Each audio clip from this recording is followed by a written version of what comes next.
En julio del 2006, Juan Pablo Montoya chocó en la primera vuelta del Gran Premio de Estados Unidos y dejó fuera de carrera a los dos McLaren. Una semana después anunció algo que sorprendió casi a todos: abandonaría la Fórmula 1 para correr en NASCAR.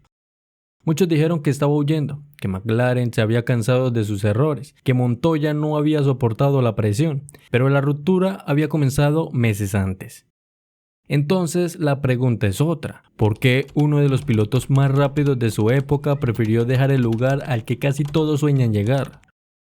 Mucho antes de llegar a McLaren, Montoya había demostrado qué clase de piloto era. En 1999 llegó a Estados Unidos y ganó el campeonato de karts en su primera temporada. Un año después ganó las 500 millas de Indianápolis, también en su primer intento. Cuando llegó a la Fórmula 1 en 2001, tampoco se comportó como un novato que debía esperar su turno. En su tercera carrera en Brasil, vio un espacio junto a Michael Schumacher y se metió por dentro. Schumacher era el campeón y el hombre que dominaba el deporte. A Montoya no le importó. Había visto un espacio y eso era suficiente. Esa maniobra explicaba muy bien su manera de correr. Montoya confiaba mucho en sus reflejos. Si el auto se movía, él lo corregía. Si aparecía una oportunidad, la atacaba. No necesitaba que todo estuviera perfectamente calculado antes de actuar. Esa forma de conducir lo convirtió en una estrella. También lo llevó al equipo que trabajaba de la manera opuesta. McLaren era uno de los equipos más exitosos de la Fórmula 1 y no había llegado hasta allí improvisando.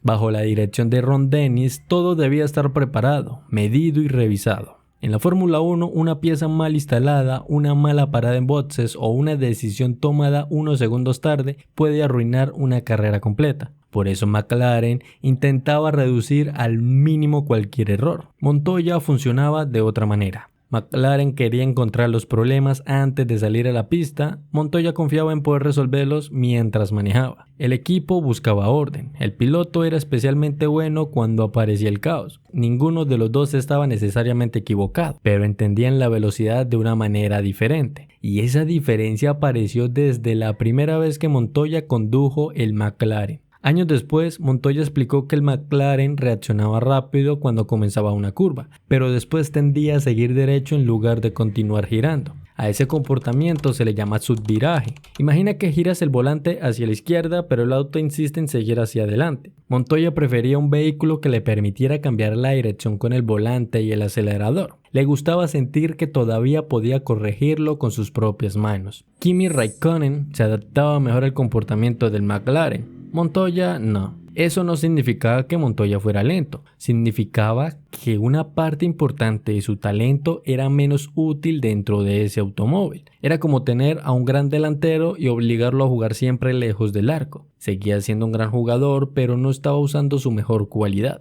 McLaren trabajó en la suspensión y en la puesta a punto para darle un auto más fácil de controlar, pero mientras todavía estaba aprendiendo a entenderlo, Montoya sufrió una fractura en el hombro y se perdió 2 carreras. La explicación pública fue que se había lesionado jugando tenis. Aparecieron otros rumores, pero nunca fueron demostrados. Lo importante es que perdió tiempo en una etapa en la que cada vuelta era necesaria para adaptarse. Aún así, Montoya consiguió ganar. En 2005 ganó en Silverstone, Monza y Brasil. Estas victorias son importantes porque destruyen una explicación demasiado sencilla. Montoya sí podía trabajar con McLaren. En Monza, por ejemplo, no ganó conduciendo de manera descontrolada. Ganó cuidando sus neumáticos y administrando la ventaja hasta el final. Eso demuestra que podía ser rápido, paciente y preciso. Cuando el auto respondía como él necesitaba, Montoya podía competir con cualquiera. El problema aparecía cuando no respondía así. Montoya confiaba en que su habilidad le permitiría resolver la situación desde el volante. McLaren esperaba que también cambiara su manera de conducir para adaptarse al auto que tenía. Durante 2005 esa diferencia todavía produjo victorias, pero al terminar el año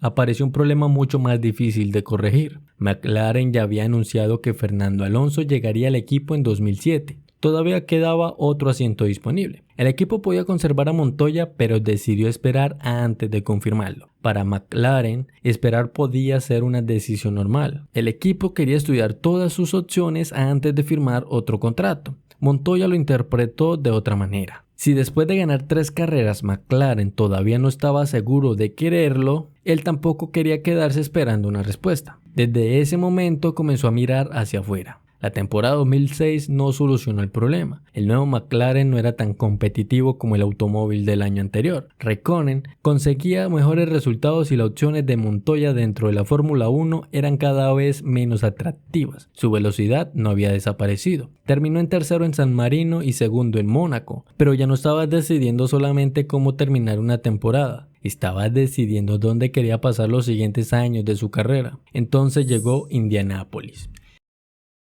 Durante la primera vuelta, Montoya golpeó por detrás el McLaren de Räikkönen.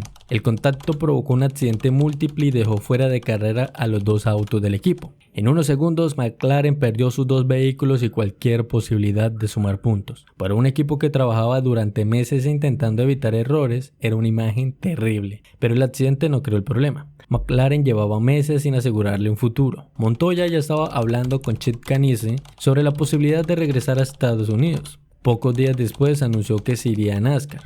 McLaren decidió reemplazarlo por Pedro de la Rosa y Montoya no volvió a competir para el equipo.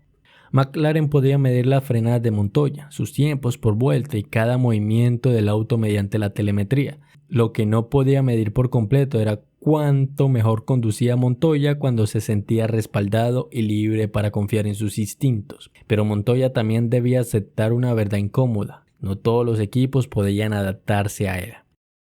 Su mayor virtud y su mayor limitación nacían del mismo lugar. La mejor versión de Juan Pablo Montoya aparecía cuando sentía que todavía podía manejar como Juan Pablo Montoya. Por eso su salida no fue solamente una derrota, tampoco fue una expulsión injusta. Fue una incompatibilidad. McLaren había contratado a un piloto brillante por su capacidad para improvisar y después intentó hacerlo más previsible. Montoya llegó al equipo que más valoraba el control y descubrió que quedarse significaba esperar y adaptarse más de lo que estaba dispuesto a aceptar. Durante un tiempo esa combinación produjo victorias, pero nunca consiguió construir un futuro.